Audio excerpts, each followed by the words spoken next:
Bonjour Lily Pissenlit. Bonjour. C'est un plaisir de recevoir quelqu'un avec un nom pareil. Vous allez nous raconter pourquoi. Alors Lily Pissenlit, vous êtes auteur d'une série de livres qui s'appelle Les petits bonheurs d'Olive. Olive étant un petit personnage, un petit lapin, Oui. qui a 4 ans et demi. Oui. Voilà, c'est ça. Tout ça est aux éditions Magnard. On vous en parle bien souvent ici dans les maternelles, alors on avait d'autant plus envie de vous recevoir. 2-3 choses à votre sujet qui sont importantes et qui sont directement reliées au livre. Vous êtes corse. Oui. Vous avez 30 ans. Oui. Et vous avez plein d'idées. Alors d'abord, Lily Pissenlit, pourquoi? Ça peut pas être votre vrai nom. Non, c'est pas du tout mon vrai nom, mais en fait, je détestais lire quand j'étais petite. Et bon, j'ai dû arriver à l'âge de 15 ans à mon actif avec 3 oui-oui et éventuellement 2 clubs des 5. Et donc quand j'étais petite, maman me poussait un maximum à lire. Et quand j'allais choisir mes livres, si le nom de l'auteur était drôle, je me disais, bon, il y a 2 solutions. Ou réellement, c'est son nom, il faut faire quelque chose pour lui. Ou réellement, si c'est pas son nom, il a cherché, donc peut-être qu'à l'intérieur, c'est drôle. Donc en fait, Lily Pissenlit, c'est venu de là, et Pissenlit parce que c'est la nourriture des lapins, et que ça fait pissolit, et ça fait beaucoup rire dans les récréations. Ça fait rire les enfants. Qu'est-ce que c'est que ce dessin? On vient de voir un dessin, là. Vous prenez Lily Pissenlit quand elle était petite. Voilà. Alors ça, c'est un dessin génial que j'ai reçu d'une école de Modane, et ils se sont amusés à me dessiner. Et bon, quand je me suis vue, je me suis dit que j'avais quand même du travail à faire. C'est jolie coupe de cheveux. Très, très, très. Au niveau du maquillage, c'était le top, quoi. Alors parlons un petit peu d'Olive. Donc Olive, c'est le lapin de 4 ans et demi qui est le héros, toujours, de cette histoire. Il vit dans une très jolie famille, dans un très joli monde. Tout est heureux, tout est bien. Pourquoi ? Pourquoi ? Parce qu'aujourd'hui, je pense qu'on a un problème au niveau des repères. J'aurais tendance à dire que tout fout le camp.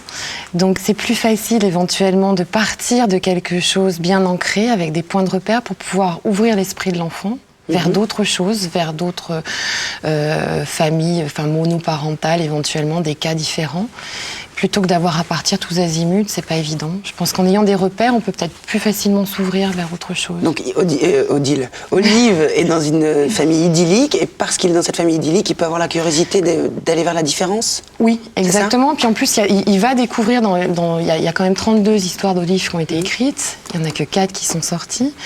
Les 4 prochaines, c'est pour avril. Et donc, ça ne sera pas dedans, mais dans les prochaines, il a un petit copain qui, effectivement, évolue dans une famille monoparentale. Et donc, sa maman lui explique que c'est pas un drame, et que, finalement, est-ce que c'est pas la qualité qui prime sur la quantité, et que, grande question. Et que, voilà, est-ce que si on a un papa tous les jours à la maison qui vous regarde pas, et en contrepartie, on a un papa qui s'occupe de vous vraiment à fond, à bloc, pendant 1 heure dans la journée, rien que pour vous. Plein de questions. Voilà. Alors, je disais tout à l'heure, et que ça avait son importance par rapport au livre, le fait que vous soyez corse, et je le prouve, puisque, alors ça c'est quand même formidable, une particularité de livre, il existe en français, alors là, vous voyez, quel cauchemar, et puis là je vais vous laisser me dire en quoi ça doit être en breton, ça. Voilà, en breton, bonjour à nos amis bretons. Là c'est quoi, ça c'est du corse? Ça c'est du corse, oui. Voilà, et je salue nos amis basques, avec la version basque. Alors vous êtes pour les langues régionales? À fond. À fond, hein. Vous voyez que c'est important qu'elle soit corse. Pourquoi? À fond, parce que je pense que c'est une richesse. Ça fait partie des richesses de nos régions. On a des traditions tous différentes. Vous en avez dans le Pays Basque. On n'a pas les mêmes en Corse. Et encore, bon, c'est différent en Bretagne, et ainsi de suite. Et donc là, ils sont sortis en breton, en basque. Ils vont sortir en occitan, en catalan. Et tout ça, ça fait partie des richesses de la France. Et je pense que c'est important. Parce qu'aujourd'hui, on nous bassine avec l'intégration, qui, à mon avis, est quelque chose d'important, mais alors au sens large du terme.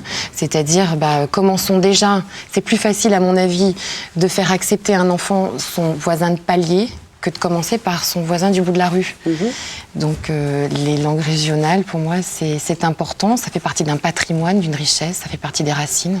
Et il faut absolument que ça perdure. Et puis, au lieu de le parler dans les villages n'importe comment, l'avoir au sein d'une école, enseigner, c'est donner des bases, et puis pouvoir la faire vivre. Parce que sans une langue, oui. Ça meurt. On perd beaucoup de choses. On perd tout. Alors, je sais que vous vous baladez dans les marchés, vous allez dans les écoles, etc. Qu'est-ce qu'ils vous disent, les enfants? Et à propos de vous, Lily Pissenlit, on a vu qu'ils vous dessinaient. Et à propos d'Olive? En fait, ils aiment beaucoup. Alors ça a été ma grande surprise. Mon plus beau souvenir, c'est une petite fille de 2 ans et demi sur une foire qui a attrapé un livre et qui a jamais voulu le rendre. Donc son père est obligé de l'acheter. Donc ça a été magique à 2 ans et demi quand même. Et puis, il n'y a pas d'âge, puisque 65 ans pour le coup de foudre, un monsieur l'a acheté pour le mettre sous l'oreiller de sa femme. Oh, c'est joli comme tout. Et puis, les enfants l'aiment beaucoup. Beaucoup, ils s'identifient beaucoup à Olive. Et c'était ça le but, c'était qu'Olive ressemble à une peluche que les enfants aient envie d'avoir dans leurs bras et envie de vivre avec lui, vivre ses aventures pleinement, quoi. Vous avez le projet d'éditer Olive bientôt, mais dans une version braille. Oui. Pourquoi ? Parce que là, je reprends, l'intégration, c'est pas qu'une question de couleur. Aujourd'hui, pour faire un livre comme ça en braille, il faut le coudre à la main.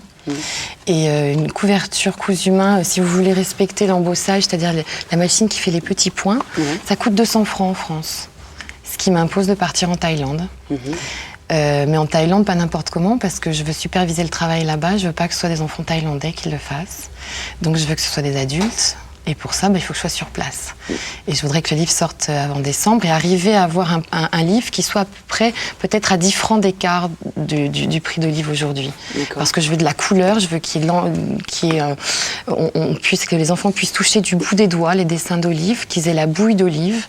Voilà, donc un vrai livre, et c'est une grande première en France, parce que ce que je ne savais pas, c'est que dans les librairies traditionnelles, vous ne trouvez pas de livre en braille, et je pense qu'il est, je sais pas, moi ça me paraît important qu'on puisse rendre le quotidien de ces enfants qui ont un handicap un tout petit peu plus joli. Il n'y a pas de raison qu'ils n'aient pas eux aussi les petits bonheurs d'Olive. En tout cas, merci beaucoup Lily Pissenlit. Vous serez au Salon du Livre ? Oui, bien sûr. Voilà, alors regardez, voilà cette petite série, Les Petits Bonheurs d'Olive.